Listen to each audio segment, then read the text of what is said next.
coming tonight. I hope you enjoyed your dinner. We have lots of agua frescas, so please help yourself to go back for seconds, thirds, fourths, fifths, ninths, whatever works for you. I'm really glad that you're here tonight. We have three incredible panelists, your peers. We have Zoe Foster, Natalia, Pilpil, and Isabella Barrientos here to talk to you about their experience as Latinx student-athletes. We will have time for questions at the end, so please be thinking about questions that you want to ask them, clarification, things that they've experienced at the end. And then I just also want to recognize the CDI and Dr. Williams' partnership. She has been fantastic in helping put this event on, and we are so lucky to have them as a resource on campus to help us highlight all of the incredible student athletes that we have here and the different lived experiences that they have. So with that, I will hand it over to our fantastic moderator, Meghann Feely of Recreation, and get y'all started. Awesome. Great. All right, so before I begin, my name is Meghann Feely. I'm the Associate Director of Fitness and Recreation Ops, and I always like to do a little setting of the room, if that's okay, before we get going, because I know it can be a little nerve-wracking having three amazing students in front of their peers. And so I just want us to just ground our feet for real quick, so everybody kind of put your feet down, roll your shoulders back. I know it's been a very stressful semester. We're all feeling it. I invite you to just close your eyes if you feel right about that, or you can just sort of let them relax, and we're just going to breathe together. Is that cool? Yeah? Perfect. Everybody's closing their eyes, so I'm going to take that as a yes. So take a deep breath in. Inhale.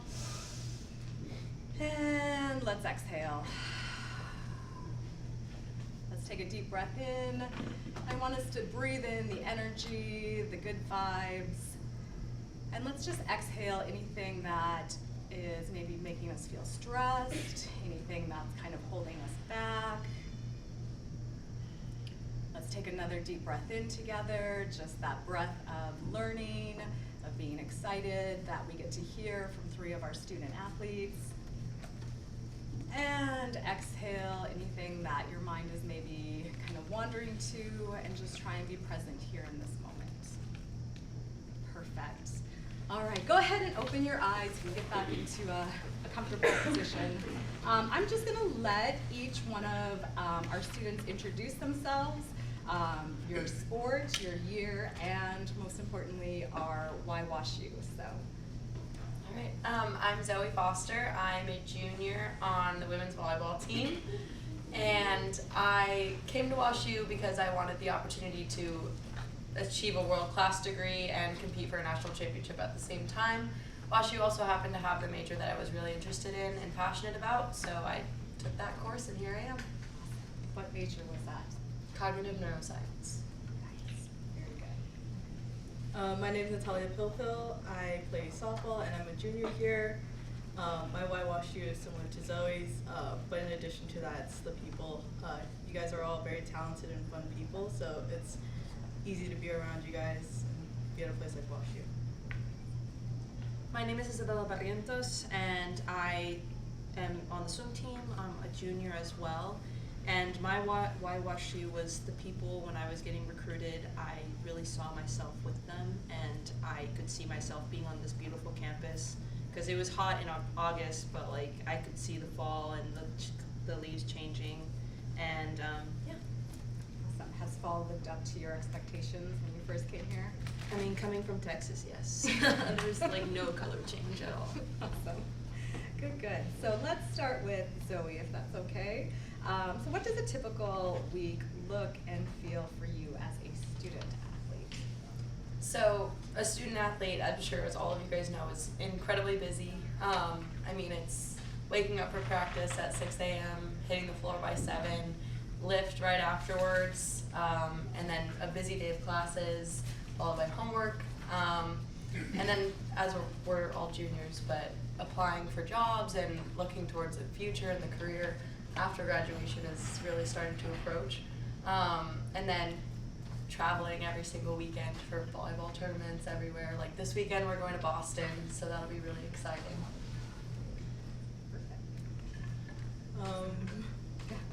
I think for me at least it's very similar. I mean, we start pretty early, we have very long days.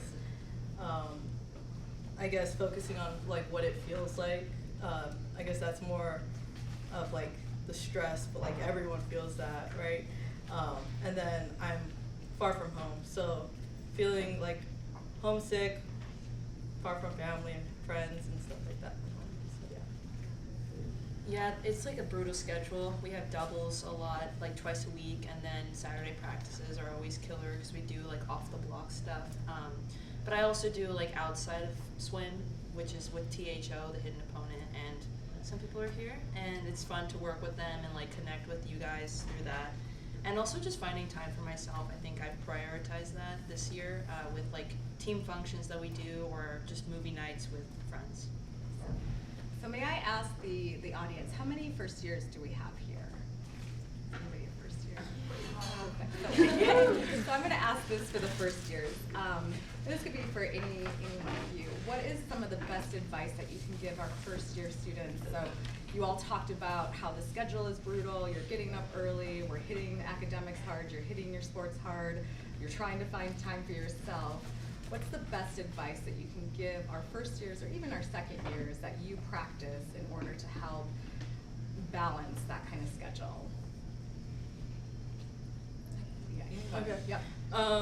I'd say the biggest advice I've been given was like lean on each other. Like you're surrounded by people who are going through very similar experiences. So if it's leaning on your teammates, leaning on someone who's like in your same major, taking the same classes, like collaboration. Like WashU's like pretty big on collaboration. It's not like a solo thing. So collaborate, lean on the people next to you. I was gonna say that it doesn't have to be 100% all the time because your 80% is good enough sometimes and with work, and you have to make the time to prioritize yourself over like on Saturdays or even Sunday, like just have a chill afternoon and like watch a movie, do something that you can pass the time. It can be like calc maybe, and just actively do that and be around with friends. I was just going to say similarly, just find time to recharge yourself. It may not feel like there are enough hours in the day, but it's okay to like prioritize what actually needs to get done and like take it step by step. It doesn't have to be done in one day. Thank you for that. So this is going to be kind of a two-part question. So what sports did you watch when you were growing up? And then who was the first Latina or Latinx athlete that you saw? And then how did they kind of inspire you into your sport or just sports in general? Let's go with Isabella. Starting at it. So the two sports, I'm a big swim family. My dad swam, and that was actually the first Latinx person that really inspired me because he was in Pan American Games. He almost made it to the Olympics. I didn't say that because it was like Moscow, a weird year. But like having him and seeing how he did that with Peru really inspired me to keep on with that. And also football or soccer is like a big thing in our house too. We love just having like the world games and stuff like that. So for me, my family before I was born lived in New York, and my dad was a huge Yankees fan, and he loved watching A-Rod, Aaron Rodriguez, and he was the first Latinx athlete that really resonated with me. He like obviously went through a lot in his career, but he still, with like an incredible work ethic, was able to be a leader on his team, and that was always playing on the TV in my house growing up, so that stuck with me for sure. The first sport that I saw growing up was soccer, for sure. I grew up watching a lot of Mexican national soccer and like the Mexican League soccer. But as far as like baseball or softball, like I went to a lot of Dodger games growing up, big Dodger fan. And probably like Manny Ramirez, like just sitting out in left field and just seeing him like swaggy and then like hitting like nukes, like yeah. Awesome.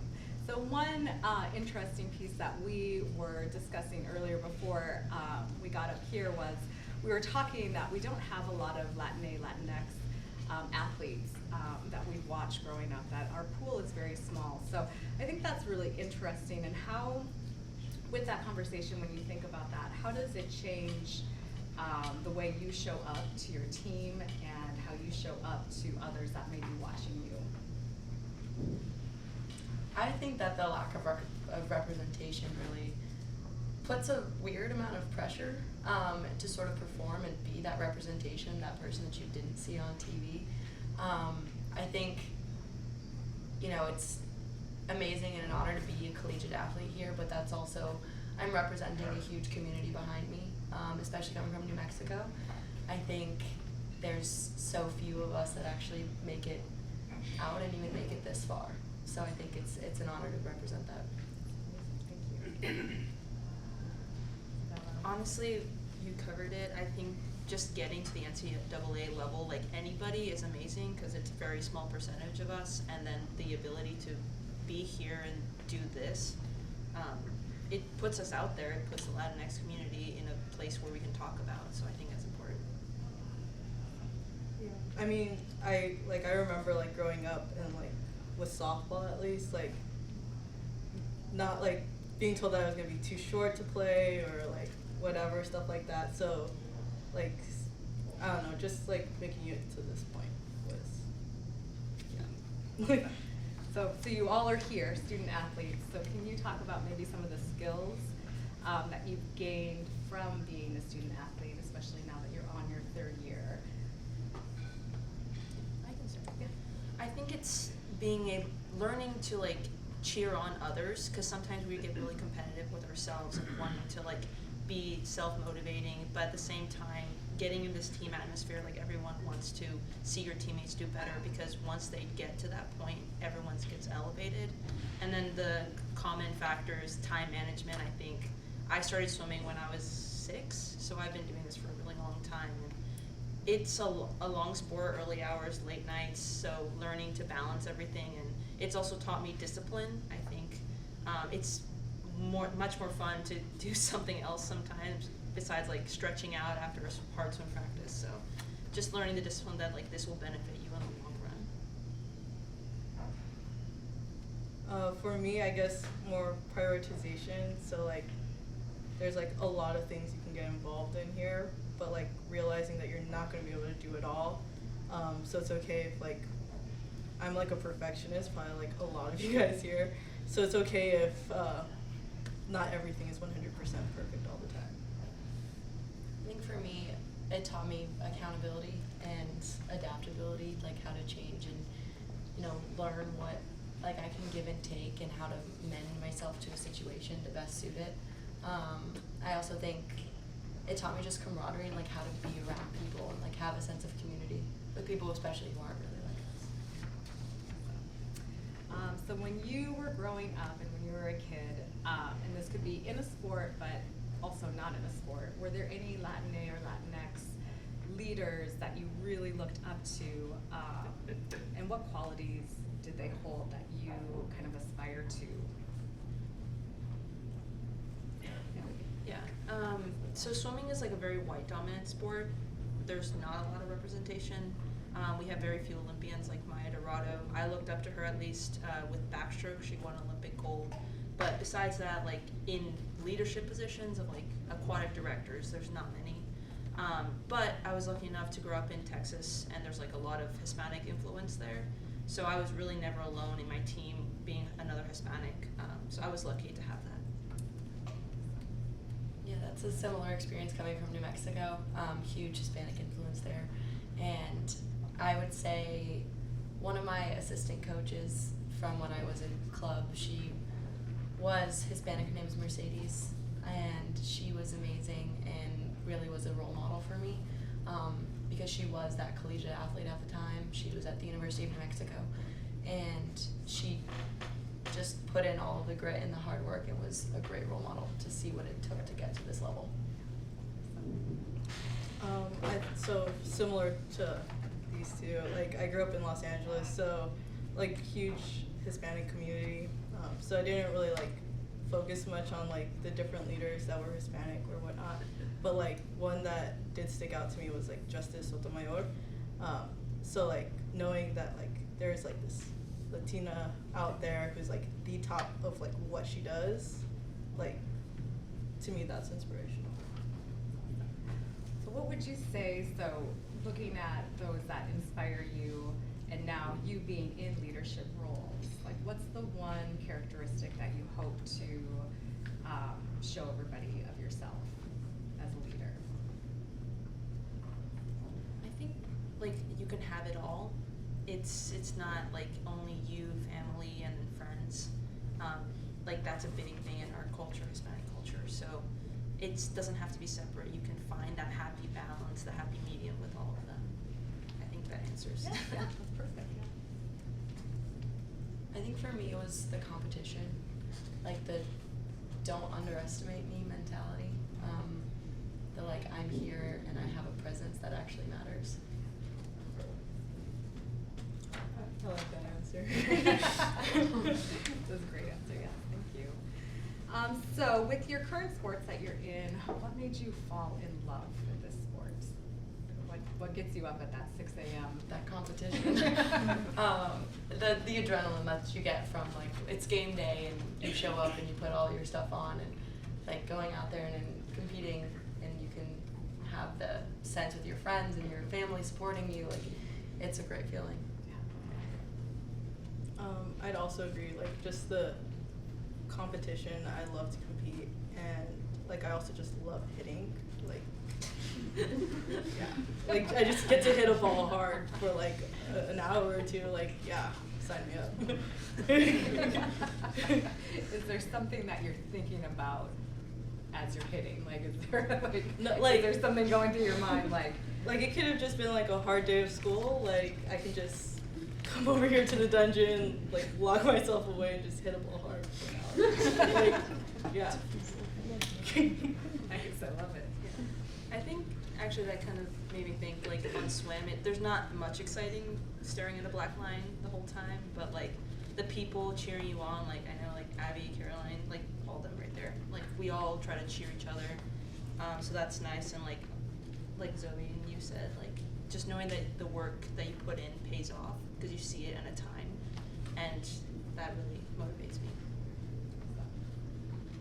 Great, so kind of switching gears into activism. So what does practicing activism mean to you, and then how do you practice activism here on campus about something that you may be passionate about or a cause that you may be being an ally for? I think we talked a little bit about this before we even started, but I think that question really varies on where I am. We talked about how our culture is very family oriented. It's very career oriented and basically anything but yourself oriented, which has its ups and downs. But I think there's a very different type of me that comes out when I'm at home, my hometown, like passions versus at school or even by myself, I think are all very different. So the activism comes at varying levels. For me, I think I had like this awakening like this past summer, like just finally like I'm an engineer and like going off into the workforce and like doing that and realizing that there's like not that many Latinas in like engineering. So like coming back and like joining ship and like trying to create change that way. I think circling back to what Zoe said about like not a lot of me in there, I help with THO, Hidden Opponent, and it's like a mental health organization on campus, and I think having that as like an outlet on helping others and also reminding myself that this is important, I have to keep up with myself, and that helps me share that activism. Do you think that with practicing activism, before you came to WashU, was that even something that you think that you did growing up in the spaces that you were in, or did you sort of learn what activism was and what that kind of practicing and finding your voice, was that more here, or? I definitely think it was here. I mean, like I hate to say it, but like my high school is like a bubble. Like everything seemed perfect in it. Everyone kind of looked like me. We all kind of followed the same traditions and cultures. So like there was never a need in my mind for any sort of activism. So, yeah. Mine was actually before I think Okay. I got here. Just because New Mexico in itself has a whole world of troubles. Like we are number one in a lot of dangerous things. So I've always been aware of my surroundings and what's going on in the world. I think New Mexico specifically has a lot of gun violence. So that was always something that was on my mind. Like classmates of mine were like getting in bad situations. So that was definitely like brought out that spark in me to like actually bring my voice into it. Mine was before. I was also in a bubble with like my home and like high school, so coming here I was able to do that. But I also want to know, like, having my family like was a big support, so I really didn't need anything from outside resources because they were giving me that resource. And then when I came here, that wasn't there anymore 24/7, so I had to find another way to do that. So as you're here on campus with activism, do you have any resources or things that you know, with your student athletes that you found helpful that you could share with them? Teammates, I think that's the biggest thing. Like, we're lucky enough to have an immediate kind of friend group, if you will, like some people that you can share in pain or excitement or just anything else. So that really showed up when I came freshman year. I had a hard transition, so they were able to guide me, give me advice, and like help me really with like homework or anything else. So what do you believe is the greatest challenge Latina or Latinx student athletes are facing today? I think in general we've touched on it a little bit, but the lack of representation.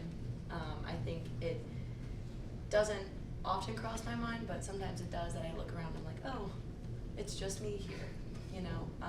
And I think that sense of like finding someone that I could talk to about the things that I've been going through or that I have gone through coming from where my culture, like that probably, I don't know how it feels because there's no one else there.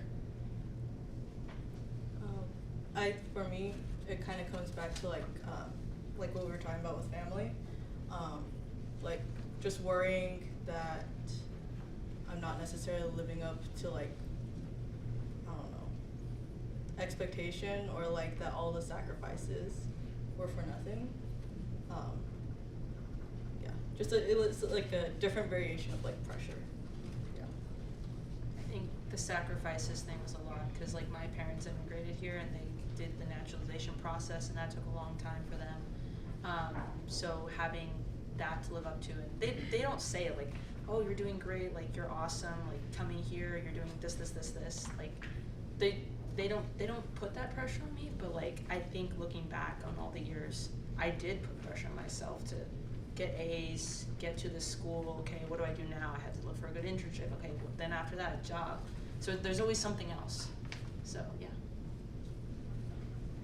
Thank you. So knowing and kind of hearing sort of your specific things that you find challenging, and I appreciate the openness of like the pressure from family, from yourself, from showing up into a space where you realize you're the only one that's representing your culture. How do you practice being resilient then and showing up in that space and finding your voice and finding space to be heard? Yeah, so for me, like, thinking about resiliency, like, I think about my grandma a lot.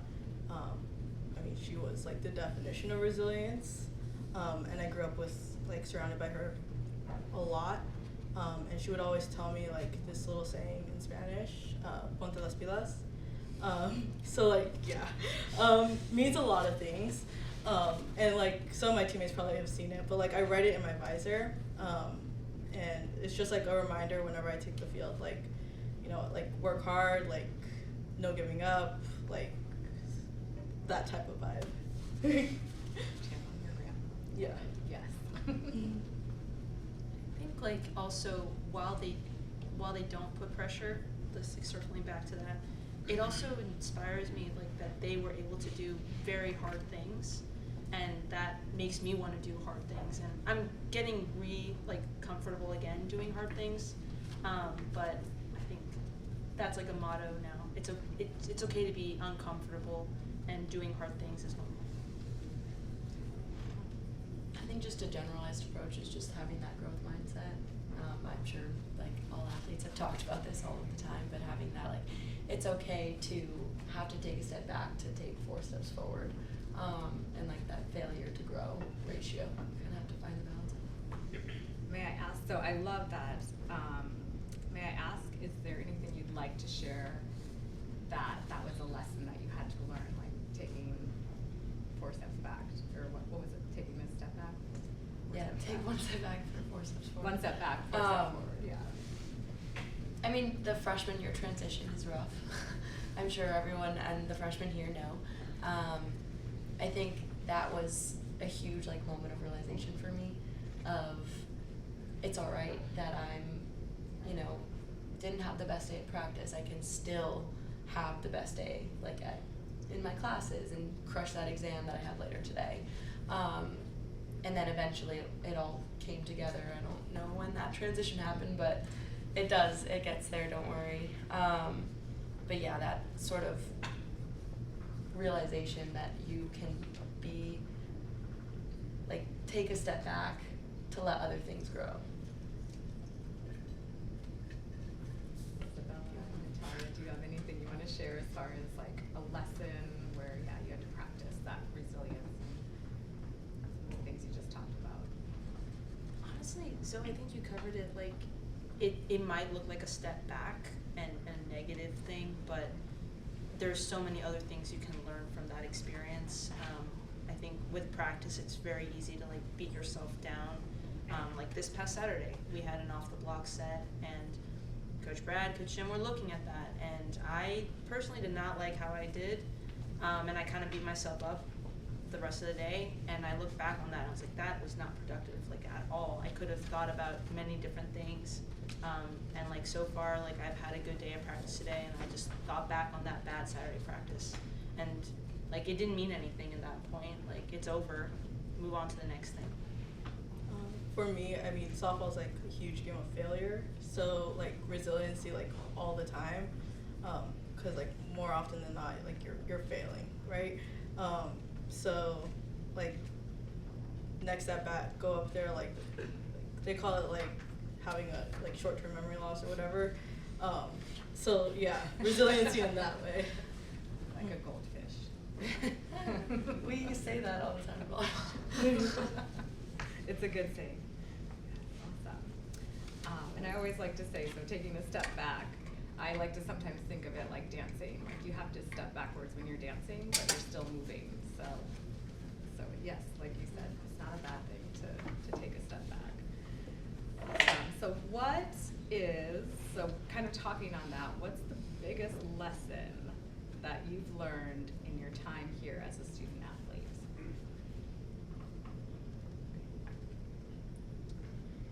Okay, so I think, and I've learned this more recently, but just that I have to take the time for myself, that I have to do the things that actually rejuvenate me, or else you just get burnt out on both ends. We're peak season right now, and middle of the semester, midterms are here, and if I don't take that Sunday afternoon to just watch my TV show or do the whirl every day or whatever it is, to take that 5-10 minutes to ground myself, I find myself overthinking and my brain wanders all day, and it's not as productive as it should be. I think we've covered a lot of probably my answer to this, but just the leaning on each other type of deal. Yeah. I'll take a different approach. I think kind of learning how to fight and being more brave than I am. That's something I'm personally working on, and that shows up in the classroom and swimming. So. Zoe, that you had mentioned doing things for yourself and mentioning Wordle, which is so fun. Can you all share maybe 3 different things that you do for your self-care to recharge and refocus and reground? I love music. I listen to music all of the time, 24/7, and I think my 10-15 minute walk to campus every day is like my time to myself. I put on whatever I'm feeling. Like if I'm homesick, I listen to reggaeton, and it's amazing. And it's just like that centering back into myself of like, all right, this is what I have to do today, but I'm gonna take the time to think about it first. For me, like, kind of what you said, like music, so depending on like, if I'm feeling that homesick, maybe listening to Spanish music, some movies, cooking with music, combination of them. Oh, nice. Yeah. Yeah, music's a big thing in my family too, so that's a big one.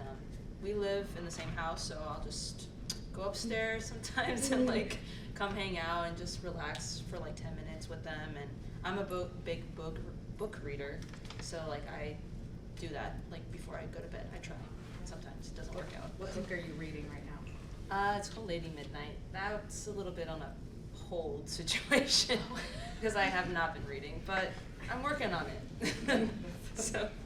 Perfect. So I'm going to ask one more question, and then I want to save a little time for you all to ask questions to our students. So my last question is going to be, from your point of view, how do you feel that sports, or your sport in particular, bridge between community and social justice? I think giving people, like being a vessel to give people a voice, I think that's a big thing.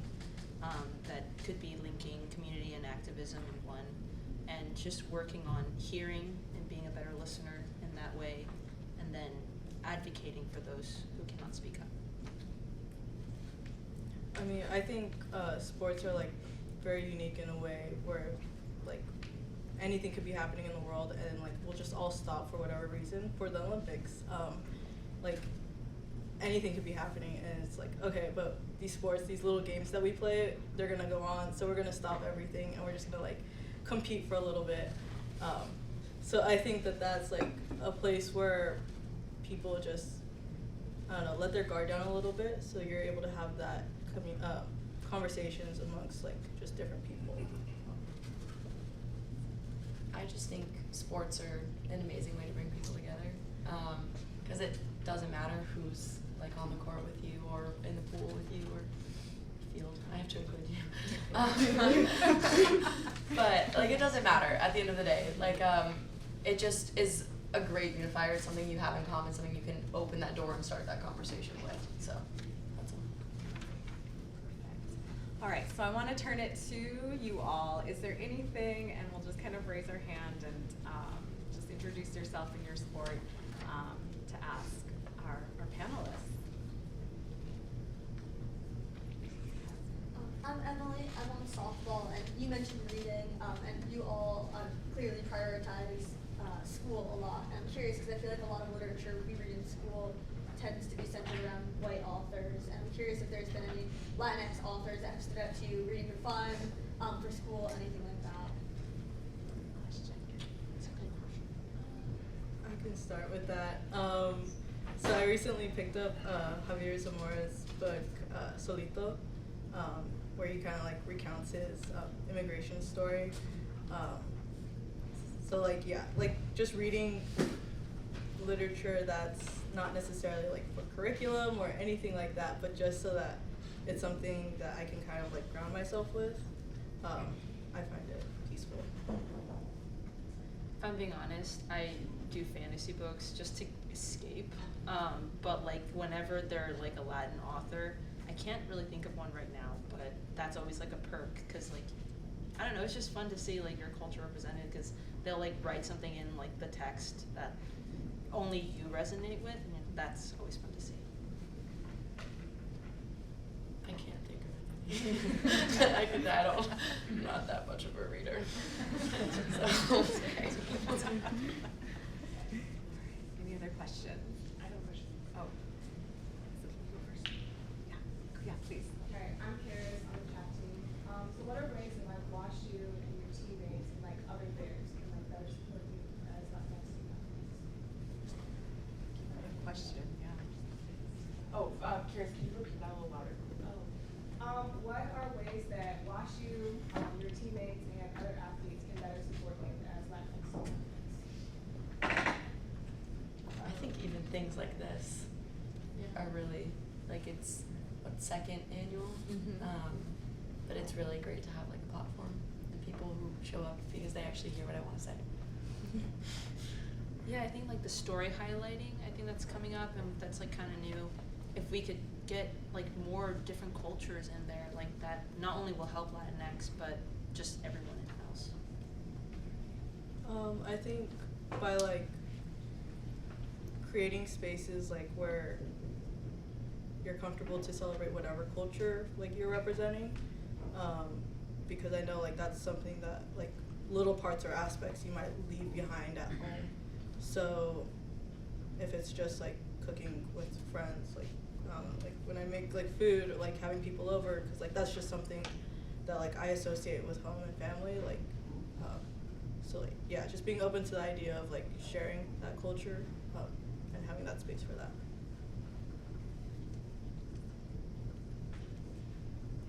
Hi, I'm Katrin. I'm on the softball team.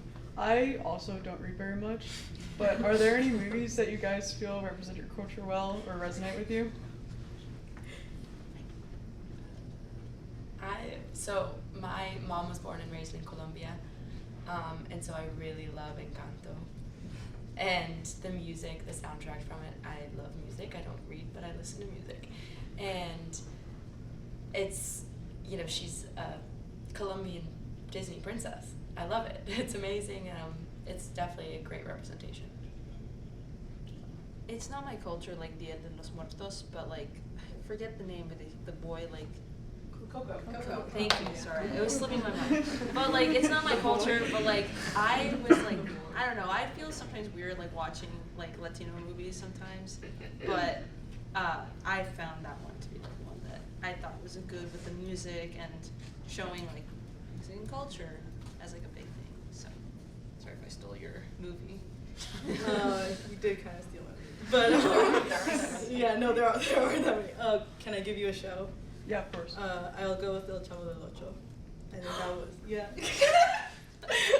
That was a show that I watched growing up a lot at my grandparents' house. Yeah, and I think it's a comedic, yeah, it's a comedic spin of like, I guess, Latino life. Very funny. Yeah. Very, very, very if you're into funny. comedy and know a little bit of Spanish. I don't know if it's It's a show, yeah. So my question, I'm Allie, I'm a student athlete development. My question is, so you guys all have a lot of unique identities to each of you, but also some identities that you share. Being a Latinx person, being a student athlete here at WashU, and also being women. Can you talk about how those intersect together and like how being a young woman in athletics who is also a Latinx person has like affected your experience here at WashU or previously in sport or in life in general? I think Zoe, you mentioned it, like kind of being counted out. Like, you're very tall, but I'm not the tallest person. So like in swimming, like people are tall, you got to be strong, and so like that I think in the past, and also just like the weirdness of like immigration, like it's a sensitive topic that has been touched with me in the past in Texas, but like overall, I think we have a strong identity and we're not afraid to show it, so that's also a positive that I've had in my past. I mean, for me, same thing as far as like being counted out. Like that was something where like I'd have like old coaches who would like straight up tell me like, oh, catchers need to be tall, white, blonde, and like they're gonna need to like, you know, like, so that was always something like in the back of my mind was like, I'm just like physically not gonna be built for this sport. So yeah, kind of circles back to that resiliency thing. Coming from New Mexico, the majority, about 80-90% of my teammates were all also Hispanic. So I've always felt very comfortable with my teammates, and I didn't really think too much when I came here, and I just carried on that tradition over. I knew that I was representing something more than myself now, and that I was carrying that weight and that responsibility, but I'd always felt safe with my teammates and just let that like lead the way. So.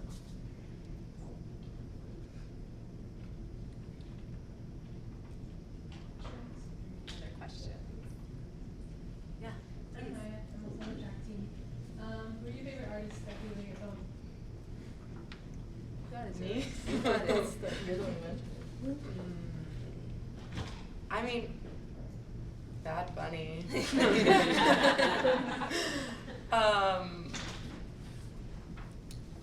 Or Antes. I love Antes. You should look him up. Anyone else? I I think, don't think you should pick up that person. yeah, I'm not huge on reggaeton, but like, if I'm a little softer, but like pop side is like Enrique Iglesias and like Common Culprit. Pitbull's always fun. He came like what 2 years ago, so like I don't know. That's fun. D-Lo is also in that realm. Yeah. So. I've gone into Mora. Yeah, I don't really know their names. I listen Yeah. to them, but I don't really know their names. I just sing songs. Yeah. And it's a good dance. So If it feels good, if it feels right. Yeah, the dancing's fun. interesting to spin off of that. Do you feel like being in the Midwest and then higher up, do we feel like we hear less and less musicians that represent you versus like if you're in Texas or Miami? Or, yeah. well, like not even going like music route. Like immediately when I walk into the airport, I'm hearing different languages, specifically Spanish. Like it's totally different in that sense. And like music and just culture, food. Like I get so many more like Hispanic influences on food. It's just more available. Like here I have to like go look. I think I only found like one restaurant and I went with a teammate with her mom, and it was okay. It was alright. Yeah, the food's been really a big transition for me here. I'm used to everything having spice, and everything here is so plain. My teammates know this, but I carry a bottle of hot sauce in my bag with me. And yeah, like even when I land in the airport, I immediately go get like a green chili burrito. It just, like that food, you just don't really find that here. And then music-wise, the first thing that came to my mind is that Shakira always plays on our warm-up playlist. So I do hear that a lot. Yeah, the food thing with it being like, yeah. I mean, like I complained to my parents so badly that the enchiladas here tasted like it was just tomato sauce. They sent me enchiladas for my next birthday from home. The music thing, I think it's like just growing up, like Saturday morning, weekend mornings was always like Spanish music was like on our speaker, and it's cleaning, cooking, whatever, and that's in the background or in the car. I just don't hear it that much here, so. Oh yes, please. Yeah. I'm Fernando from cross country, and my question is, what's your guys' favorite meal? What was that again? Like, what's your guys' Oh, like meal. favorite meal? So like Peruvian food is very different from like Mexican, Colombian food. We're more like Japanese fusion type, and I don't know. They do their own thing. But I would say lomo saltado, which is like I'm like hesitant to say like steak, and then like onions and tomato and like papas fritas on the side, and like our rice, which is with a lot of garlic. We love our garlic in Peru, so that's my favorite meal. I took the sweet route. I love sopapillas, and put a little, like they're fresh out, and you put some honey on them and some like maybe powdered sugar. They're like beignets, but like better. And my mom used to make those all the time when I was growing up, and so that just brings away such good memories. Meal would probably be enchiladas, with horchata. But if we're gonna go like the sweet route, I'd go with like a concha with milk. You guys have seen me like walk up in the morning with just pan dulce in a bag. Yeah. Thank you so much.